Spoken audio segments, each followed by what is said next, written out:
Hola amigos, el tema de hoy es trastorno obsesivo compulsivo. Entonces vamos a hablar de qué es el trastorno obsesivo compulsivo, de sus causas, de qué tan frecuente es, de qué consecuencias trae, y lo más importante, de los tratamientos y de qué puede hacer uno pues si tiene la enfermedad o si algún ser querido tiene la enfermedad. Entonces el trastorno obsesivo compulsivo, primero es importante establecer la diferencia entre las personas que se les dice obsesivas, o sea que es algo de personalidad, y ya el trastorno obsesivo compulsivo, que ya es una enfermedad biológica, ya es una enfermedad de cerebro. A pesar de que pueden ir de la mano, son cosas diferentes.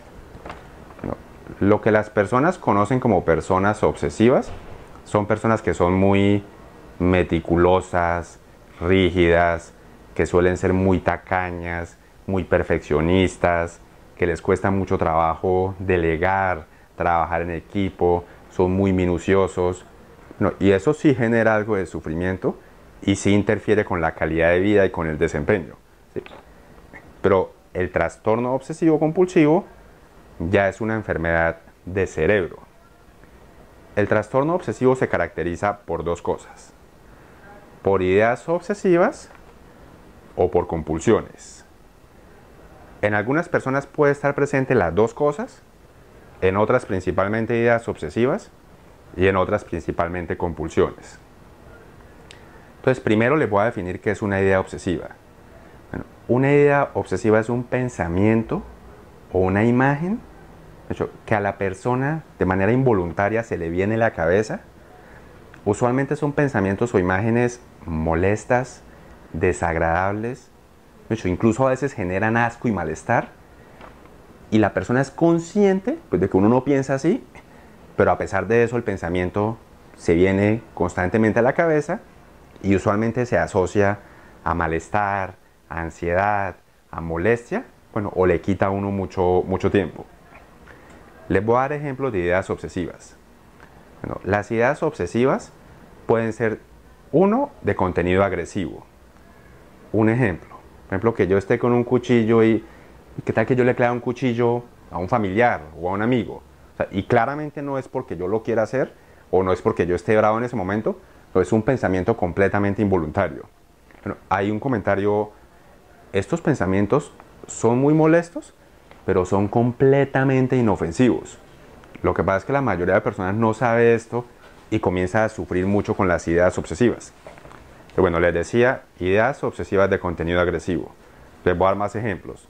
Como, uy, ¿qué tal que yo empuje a alguien? O que yo vaya manejando, ¿qué tal que yo eche un timonazo? O por ejemplo, que yo esté en un balcón y, uy, ¿qué tal que yo me bote?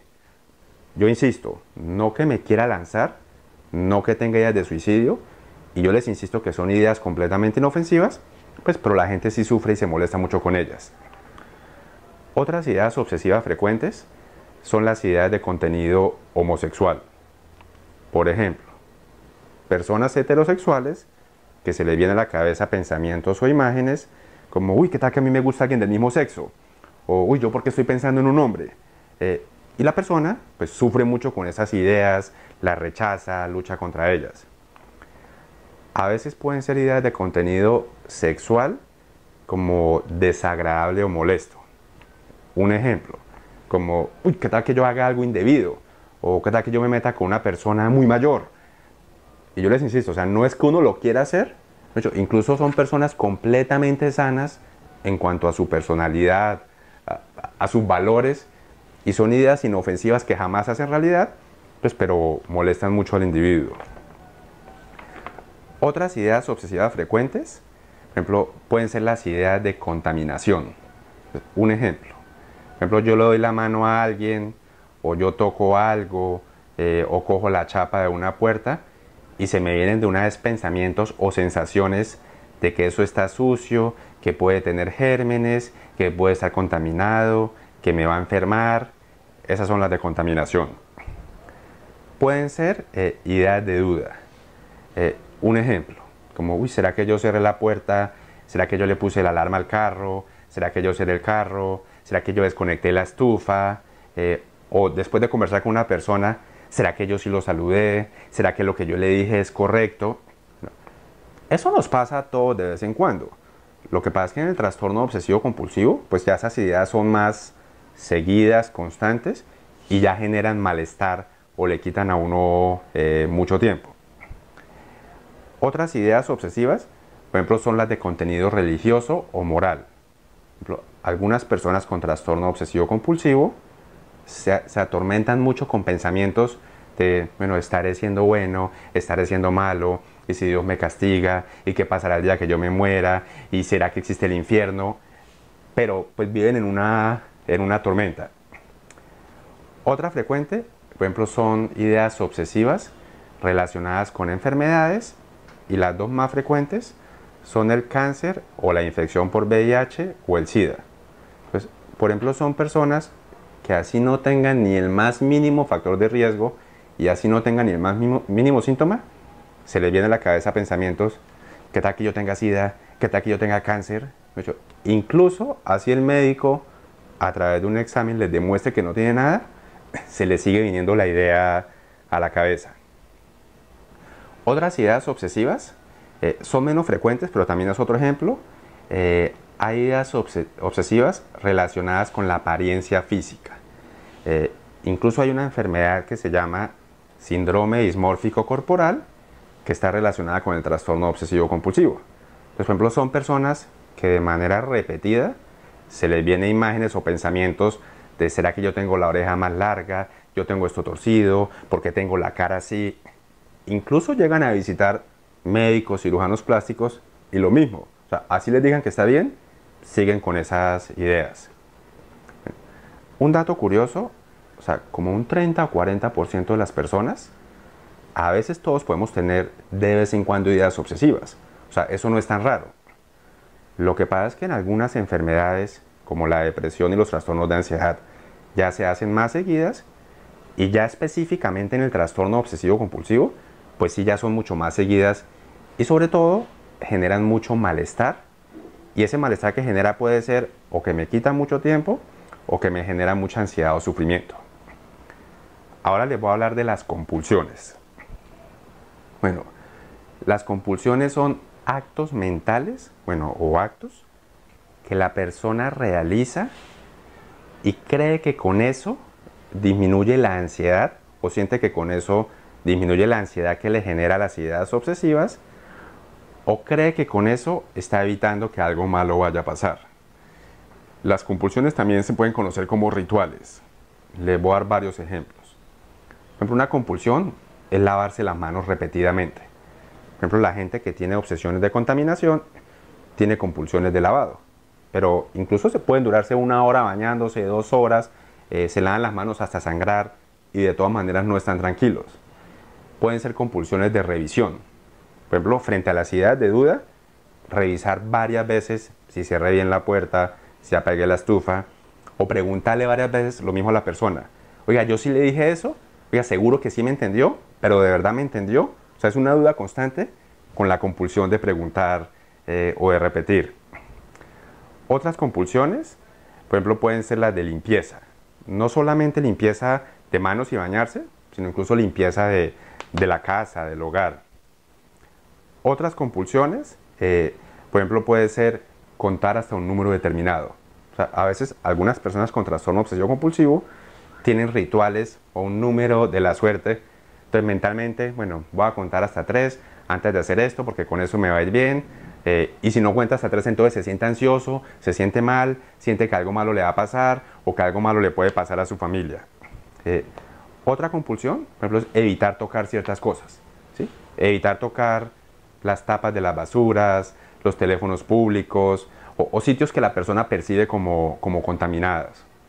Y otra compulsión es menos frecuente, pero también está la compulsión de acumular. Entonces, como les decía, el trastorno obsesivo compulsivo es ideas obsesivas más compulsiones, que puede ser una mezcla de las dos, o en algunas personas más ideas obsesivas y en otras más compulsiones. Pero lo importante, pues para hablar de que es una enfermedad o un trastorno, es que genere un malestar clínicamente significativo que interfiera con la calidad de vida, que genere ansiedad, sufrimiento o que me quite mucho tiempo. Tanto que en muchas personas el TOC sí interfiere muchísimo con el estudio, con el trabajo, con las relaciones. Bueno, Si quiere, vamos a hacer una pequeña pausa. listo. Porque tenemos una pregunta que me parece que está bien que la respondamos. Listo. Listo. Entonces la pregunta es, espérate, tengo otra parte. Pensar siempre que algo malo le pasará a nuestros familiares ante cualquier eventualidad se puede considerar una idea obsesiva. Bueno, la pregunta es si pensar siempre que algo malo le puede suceder a los familiares, que si se puede considerar una idea obsesiva. Bueno, realmente, o sea, sí puede ser una idea obsesiva, pero no necesariamente. De todas maneras, sí es una idea que hace parte de los trastornos de ansiedad. ¿Sí? Idea obsesiva, por ejemplo, ¿sí? Por ejemplo, cuando el familiar se demora en llegar, ¿sí? ¿Será que le pasó algo? ¿Será que lo robaron? ¿Será que lo atracaron? ¿Será que lo mataron? Por ejemplo, eso es una idea obsesiva.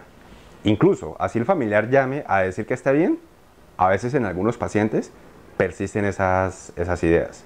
Bueno, pero también está la tendencia a preocuparse mucho, que no es lo mismo que una idea obsesiva y puede ser muy parecido, pero de todas maneras, o sea, tanto la idea obsesiva como preocuparse o anticiparse mucho a las cosas, igual las dos hacen parte como del espectro de los trastornos de ansiedad y las dos tienen como el mismo tratamiento.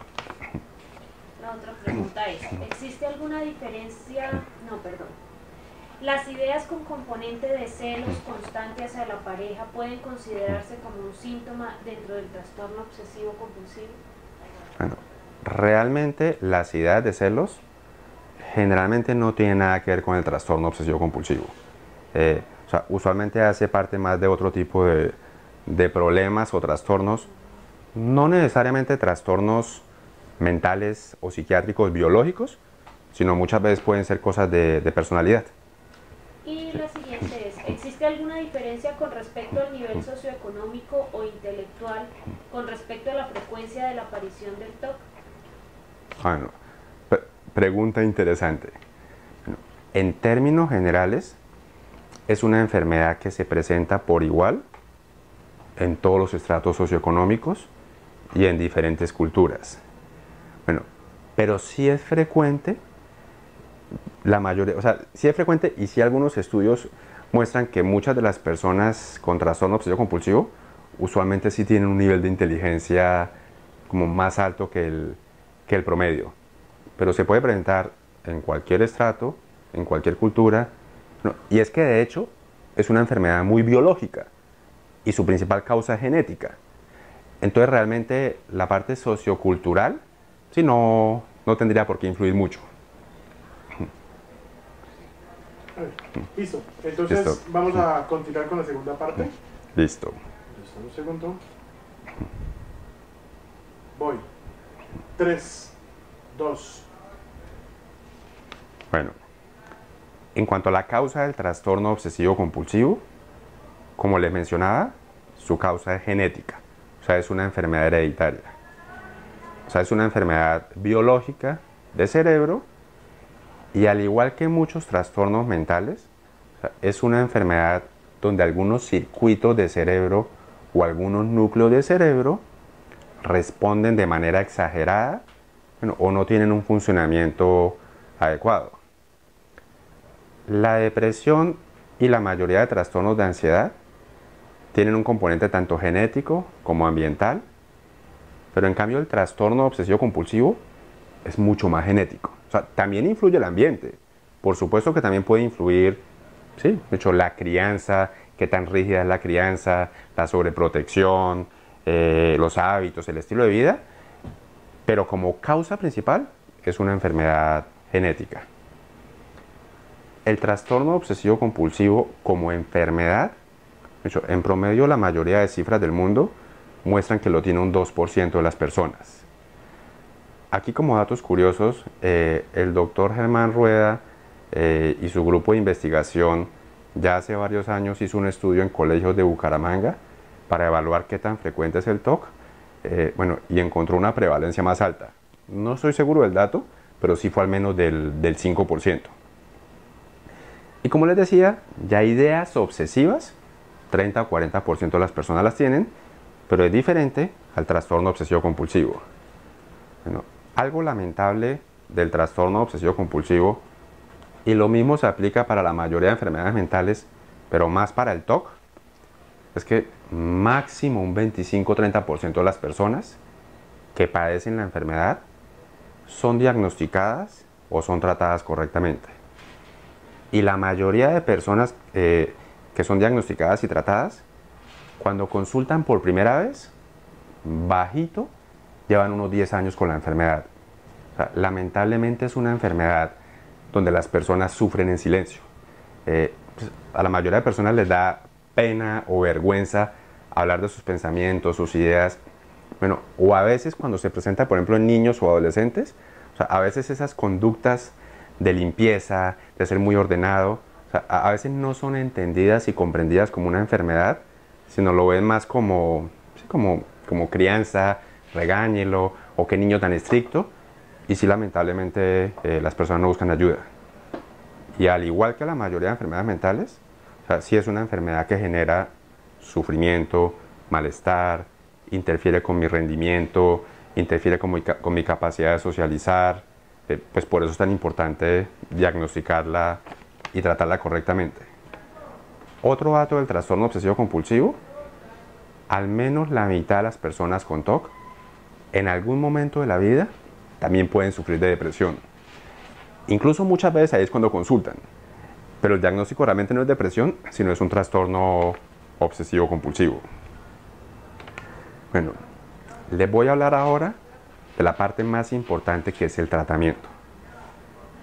Al igual que la mayoría de enfermedades mentales o trastornos psiquiátricos, son enfermedades tratables. En algunos casos no son curables, pero incluso en esos casos, con un tratamiento adecuado, la persona puede estar muy bien sin que la enfermedad lo afecte durante mucho tiempo y durante muchos años. El tratamiento del TOC, bueno, al igual que todos los trastornos mentales, son tres cosas. Bueno, uno, la parte de hábitos y estilo de vida. Si yo tengo trastorno obsesivo compulsivo y además soy sedentario, tomo mucha cafeína, tomo mucho alcohol, consumo drogas, pues mi enfermedad va a ser bastante peor. Por eso es parte del tratamiento. La segunda parte del tratamiento, y es la parte más importante, es la parte de la psicoterapia. La psicoterapia no sirve solamente para mejorar el TOC, sino también ayuda para prevenir recaídas. Bueno, la psicoterapia es un término muy general. Hay varios tipos de psicoterapia: psicoanálisis, terapias familiares, terapias sistémicas.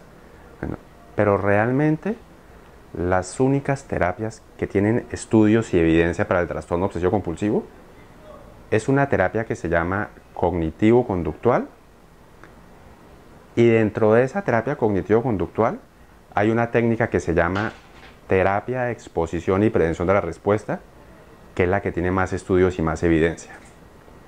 Bueno, hay una modificación de la terapia cognitivo-conductual, pero realmente tiene los mismos principios, que son las terapias basadas en atención plena o mindfulness, que también están comenzando a tener evidencia para enfermedades como la depresión, los trastornos de ansiedad y el trastorno obsesivo compulsivo. Les voy a explicar como algo relacionado con la psicoterapia. Bueno, parte de los principios de la terapia cognitivo-conductual es que gran parte del sufrimiento de las personas con trastorno obsesivo compulsivo no es por el síntoma, o sea, por ejemplo, no es por la idea obsesiva, sino el sufrimiento viene más por cómo yo me relaciono con el síntoma, ¿sí? Por la connotación negativa que yo le doy al síntoma, por la interpretación que yo le doy al síntoma, o por cómo yo reacciono al síntoma. Les voy a dar un ejemplo. Supongamos que mi idea obsesiva sea de contenido agresivo, ¿sí? ¿Qué tal que yo le haga daño a mi hijo? O que sea una idea molesta y desagradable de contenido sexual. Bueno, es simplemente una idea. O sea, de hecho, eso es un cortocircuito del cerebro, eso no tiene ningún significado. Si yo me pongo a rechazarla, a luchar contra ella, a no quererla, a desaparecerla de mi vida, estoy empeorando la enfermedad. O si me pongo a buscarle una explicación, yo por qué pienso eso, de dónde vendrá ese pensamiento, será que yo tengo algo en el fondo, estoy empeorando la enfermedad. Entonces lo que uno busca con la terapia psicológica es entrenar a la persona en técnicas, suena raro, pero es aprender a tener una mejor relación con la idea obsesiva.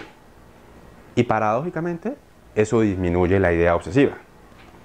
Eso que les acabo de explicar, por ejemplo, es lo que uno trabaja en las terapias basadas en atención plena o mindfulness. La terapia de exposición y prevención de la respuesta, bueno, es exponerse. Les voy a dar un ejemplo para que lo entiendan. Por ejemplo, las personas que tienen ideas obsesivas de contaminación o suciedad.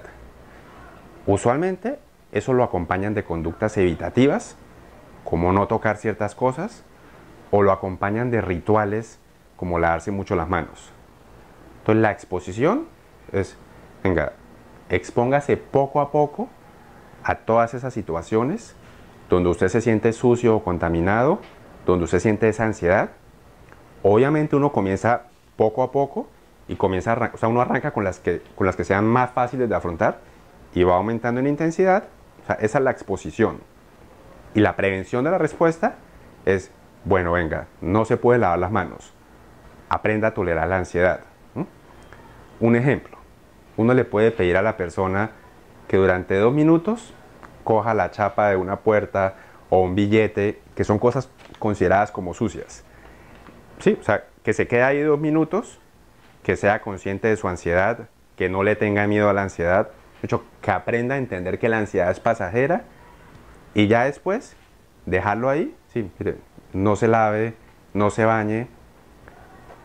A pesar, o sea, obviamente es una terapia que requiere mucho esfuerzo y genera algo de sufrimiento en el paciente, pero a largo plazo, o sea, realmente sí disminuye significativamente los síntomas. Entonces esa es la segunda parte del tratamiento, la terapia psicológica. Y la tercera parte del tratamiento es la parte farmacológica o de medicamentos. Bueno, cuando es un trastorno leve, normalmente no es necesario iniciar medicamentos inicialmente, sino se maneja más con psicoterapia. Una nota aclaratoria de la psicoterapia y de la terapia de exposición y prevención de la respuesta. Importante hacer eso bajo la supervisión y acompañamiento de un profesional. Porque a veces algunos seres queridos o familiares, obviamente con buena intención, intentan como obligar al paciente a exponerse a ciertas cosas y realmente eso es contraproducente. O sea, es una terapia que sí requiere un manejo especializado, una preparación, un entrenamiento antes de comenzar a hacerla. ¿Hay alguna pregunta, Alejandra? Estar muy atento a sensaciones corporales como tics nerviosos o dolores y que se pierda la calma por un instante, ¿eso también hace parte del trastorno obsesivo compulsivo? Bueno, realmente no hace parte del trastorno obsesivo compulsivo. También es una característica de otros trastornos de ansiedad, más del trastorno de pánico y del trastorno de ansiedad generalizada. Y sí son personas que usualmente sí suelen estar más atentas a cualquier síntoma o sensación física, y que ante cualquier cambio físico, llámese taquicardia, palpitaciones, su sistema de alarma y su cerebro de una vez está atento y muchas veces pues lo interpreta catastróficamente, pero eso no es una idea obsesiva. La siguiente es, ¿qué relación hay entre el TOC y el síndrome de Asperger? Entre el TOC y el síndrome de Asperger realmente no existe ninguna relación. Bueno, ahí para los que no sepan, el síndrome de Asperger es considerado, o sea, es un trastorno que se encuentra dentro del espectro de los trastornos autistas. O sea, es una forma considerada como leve de autismo. Y a pesar de que sí muchas personas con autismo o con síndrome de Asperger sí tienen algunos rituales y conductas repetitivas, es diferente al trastorno obsesivo compulsivo. Si el TOC es genético, ¿tiene sentido diagnosticar a alguien de avanzada edad que durante su juventud y madurez nunca tuvo compulsiones? Me parece muy buena pregunta. Bueno, tengan en cuenta que muchas enfermedades, a pesar de ser genéticas, no significa que estén presentes desde la infancia. El TOC, a pesar de que sí suele aparecer en la infancia o adolescencia, hay personas que les puede arrancar por primera vez después de los 20 o 30 años. No es lo frecuente, pero puede suceder. Bueno, y lo otro, así yo lleve 30 o 40 años con la enfermedad, nunca es tarde para diagnosticarla y tratarla. Y eso se ve con frecuencia en la consulta. No con el TOC, pero sí con otros trastornos de ansiedad o la depresión. O sea, a veces hay personas que llevan 20 o 30 años con muchos síntomas depresivos, de ansiedad, síntomas dolorosos, síntomas somáticos, y nunca es tarde. O sea, si llevan mucho tiempo, son personas que pueden mejorar con un tratamiento y les puede mejorar significativamente su calidad de vida. En términos de recaídas, ¿les va mejor iniciando con terapia cognitivo-conductual sin medicamento o con medicamento tipo serotoninérgico sobre psicoterapia? Qué buena pregunta. Wow. Bueno, aquí algo importante. Recuerden, o sea, por ejemplo, que este tipo de preguntas, más que la opinión de un médico, lo importante es lo que muestran los estudios y lo que muestran la evidencia. Bueno, sí existen estudios que comparan solamente medicamentos, solamente psicoterapia o la combinación de las dos. La mayoría de los estudios, en términos generales, y eso se aplica para casi todos los trastornos, la mayoría de los estudios muestran que casi siempre la combinación es la mejor. Bueno, pero en el trastorno obsesivo compulsivo sí existen estudios muy bien diseñados y a largo plazo que sí han mostrado que la psicoterapia puede ser igual de eficaz tanto para tratar como para prevenir el TOC. Obviamente cada caso es individual y hay que evaluarlo. Por último, les voy a hablar del tratamiento farmacológico o con medicamentos del trastorno obsesivo compulsivo. El TOC se trata con antidepresivos, pero no todos los antidepresivos sirven. Solamente sirven un grupo de antidepresivos que se llaman inhibidores selectivos de la recaptación de serotonina o IRS. Bueno, ahí está la fluoxetina, la sertralina, el escitalopram, el citalopram, la paroxetina y la fluvoxamina. Y el otro antidepresivo que sirve es uno que se llama clomipramina. El resto de antidepresivos, bupropión, venlafaxina, duloxetina, realmente no tienen buena evidencia para el TOC. Bueno, algunas características del tratamiento farmacológico con el TOC. Bueno, es una de las enfermedades donde los antidepresivos se demoran más tiempo en comenzar a actuar. Se demoran de 8 a 12 semanas en comenzar a actuar. Lo otro es una enfermedad que usualmente requiere dosis más altas de las que se utilizan en depresión o en otros trastornos de ansiedad. Un ejemplo, en la depresión usualmente se maneja 20 miligramos de fluoxetina, viene por cápsulas de 20 miligramos, mientras que en enfermedades como el TOC es de 40 hasta 80 miligramos. Lo otro es usualmente la duración del tratamiento, pues cada caso es individual, depende de la severidad, de cuánto tiempo lleva el trastorno, de si ya recibió tratamientos previamente, si volvió a recaer después de suspender el tratamiento. Pero usualmente lo mínimo que se usa en un tratamiento es mínimo un año. Y usualmente, o sea, yo pienso en disminuir o en suspender el medicamento solamente si yo un periodo de por lo menos 6 meses estando muy bien, nunca se suspende bruscamente, siempre se suspende gradualmente. Bueno, y siempre es importante saber que al suspender el medicamento existe un riesgo de recaída. De todas maneras, hay un comentario personal. Realmente a las recaídas no hay que tenerles miedo. Y las recaídas nunca son tan severas como la primera vez. Porque recuerden que la primera vez la persona no tiene ni idea que tiene, lleva varios años con la enfermedad. En cambio, una recaída, lo que uno espera es que el paciente ya esté entrenado, que ya entienda su enfermedad, que la conozca, que ya tenga más herramientas para saber cómo reaccionar o cómo no reaccionar frente a las ideas obsesivas y compulsiones. Y una recaída en una persona con conocimiento, pues no se va a esperar años ni meses, pues sino va a ser más fácil de identificar y va a comenzar el tratamiento de manera más oportuna.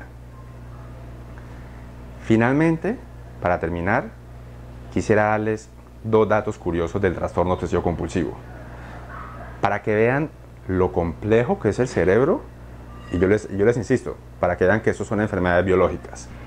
Bueno, un dato, esta es de las pocas enfermedades psiquiátricas que existe cirugía para tratarla. Claramente, o sea, es solamente para casos muy severos y que no haya mejorado con medicamentos, lo cual es raro, pero hay una cirugía que se llama estimulación cerebral profunda, que es muy parecida a la cirugía del Parkinson, donde se implanta un estimulador o como un marcapasos en el cerebro, se coloca cerca de algunos de los núcleos que se cree están alterados en el TOC y ahí se activa buscando modificar la actividad eléctrica de los núcleos que están cerca. Y el segundo dato curioso, hay una enfermedad que se llama PANDAS. El PANDAS es trastorno pediátrico neuropsiquiátrico autoinmune. Bueno, son niños o adolescentes que tienen faringoamigdalitis o amigdalitis por una bacteria que se llama Streptococcus beta hemolítica. El organismo hace como una respuesta inmune exagerada a esa bacteria y crea anticuerpos que terminan atacando como algunas zonas de cerebro o núcleos de cerebro, y semanas después de esa faringitis, el niño o adolescente comienza a hacer tics o síntomas de trastorno obsesivo compulsivo. O sea, esto es para que vean, yo les insisto, para que vean la complejidad del sistema nervioso, especialmente del cerebro, y cómo la causa de estas enfermedades, en muchos de los casos y en la mayoría de los casos, son cosas biológicas. La charla dentro de 8 días la va a dictar la doctora Alejandra Álvarez. Sigue Alejandra. Alejandra es psicóloga y especialista en psicología clínica. Buenas tardes. Alejandra, ¿de qué va a ser la charla? No, pues la próxima semana la charla va a ser acerca de la psicoterapia, cuáles son los tipos de psicoterapia, específicamente profundizar sobre la terapia cognitivo-conductual y hablar un poquito acerca de mindfulness o atención plena, que también es una estrategia de intervención que tiene mucha evidencia para diferentes tipos de trastornos mentales. Y ahí un comentario. La psicoterapia no solamente es para personas con problemas o con trastornos mentales. O sea, la psicoterapia como herramienta de crecimiento, como herramienta para adquirir estrategias para manejo de estrés, una mejor regulación de emociones, o sea, también sirve. No es solamente para cuando yo tenga un trastorno o un problema grave. Yo quería aclarar un par de cositas sobre lo que estábamos hablando del TOC y sobre todo de psicoterapia. Listo. Lo primero es que es fundamental la psicoeducación y creo que hoy avanzamos muchísimo en ese tema, pero el paciente sobre todo tiene que identificar muy bien qué es el TOC, en qué consiste el TOC, muchas veces cómo su comportamiento también o su reacción a los pensamientos influye sobre la gravedad, por así decirlo, de este trastorno, y sobre todo hacer énfasis en que la exposición es un proceso gradual o paulatino que de alguna otra manera tiene que ser supervisado, y se tienen que brindar también las estrategias para que la persona, estrategias o herramientas, para que la persona pueda afrontar de una mejor manera la ansiedad, que ese es el objetivo principal de la exposición. Y en cuanto a los familiares, pues también que se involucren mucho dentro del proceso, porque a veces sin darnos cuenta los familiares mantenemos también la problemática alimentando ciertos rituales de los pacientes. Entonces también es importante implicar mucho a la familia para que conozca qué es, se pueda hablar en la familia, digamos, sin tabú acerca de los pensamientos o los rituales, y que pues la familia también ayude en esos procesos de exposición, obviamente bajo el mismo proceso. Era como los puntos que quería aclarar acerca de la psicoterapia y el TOC. Que por ejemplo hay un comentario, por ejemplo, la terapia de exposición, o sea, de hecho muchas veces no es tanto para el niño, sino la terapia es para los padres. O sea, uno entrena a los padres en cómo manejar o cómo no manejar ciertas conductas y rituales. Los dolores frecuentes de cabeza en el TOC pasan algún día. Es que a veces, aunque se sabe que tienen ese dolor debido a los pensamientos, no pasa. Bueno, realmente el dolor de cabeza no es debido a los pensamientos. Pero recuerden que eso lo hemos hablado a lo largo de las 3 charlas. Bueno, la mayoría de enfermedades psiquiátricas, pero más los trastornos de ansiedad y la depresión, o sea, en esas enfermedades la respuesta exagerada de algunos circuitos de cerebro que regulan el estrés, o sea, el cerebro también comienza a producir inflamación y dolor. Entonces, también casi todos los trastornos de ansiedad y depresión sí es frecuente que se asocien a síntomas físicos. Y normalmente lo que uno espera es que tratando el TOC o el trastorno de ansiedad o la depresión, esos síntomas físicos también mejoren. Y yo les insisto, recuerden que el tratamiento no se puede limitar solamente a un medicamento, que eso siempre es importante acompañarlo de psicoterapia y de cambios en hábitos y en estilo de vida. Gracias por acompañarnos y nos vemos en 8 días. Hasta luego, muchísimas gracias por acompañarnos y nos vemos en 8 días. Y gracias a Juancho Sierra. Gracias, Juancho.